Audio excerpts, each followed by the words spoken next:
আজকে রাতের ডিনারে বর্দি বানাচ্ছে গোলা রুটি, আটা দিয়ে, দুধ দিয়ে, পাটালি দিয়ে, আর একটুখানি নুন দিয়ে। এর যা ডিমান্ড, আমাদের বাড়িতে কাড়াকাড়ি লেগে যাচ্ছে। দুধ মানে করে সব শেষ হয়ে গেছে, দুধ ফুরিয়ে গেছে, আবার গেছি দোকানে দুধ আনতে। এই হচ্ছে ব্যাপার, এই যে আবার হচ্ছে। কিছু বলতে চাও? কি বলবো, ভাইপো ভাইজির ডিমান্ড হলো একটুখানি এই গোলা রুটি খাবে। আমার অ্যাকচুয়ালি এইটা খাওয়ার ইচ্ছা আমার কাকার, কিন্তু কাকার আমার বোন যে দিদি, সেই বলল যে মোনা তুই যদি তোর কাকার বাড়ি যাস কখনো, তোর কাকার একটু গোলা রুটি করে খাওয়াস। আমি হয়তো যেতে পারবো না, তার তো 96 বছর বয়স, সে ভাবছে যেতে পারবো কি পারবো না, তার মনের ইচ্ছা তার ভাইকে একটু গোলা রুটি খাওয়াবে।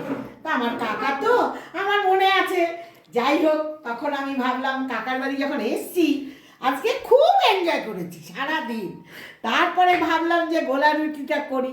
ওহ, গোলা রুটিটা করে আমি ভীষণ এনজয় করছি। ভীষণ ডিমান্ড হয়ে গেছে।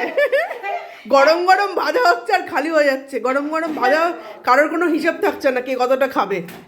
আর কাকা বলছে, কাকাকে দেওয়া হয়েছে, তারপরে কাকিমা টাকিমা সবাইকে দেওয়া হয়েছে। কাকা এসে বলছে আমি ওটা ভালোবাসি, তুই সবাইকে দিচ্ছিস আমাকে না দিয়ে। আমি দারুণ, আমি খুব মস্তিতে আছি, দারুণ আনন্দে। ব্যাস, তাহলে আমরা গোলা রুটি খেতে থাকি, তোমরাও তোমাদের খাবার খেয়ে নাও।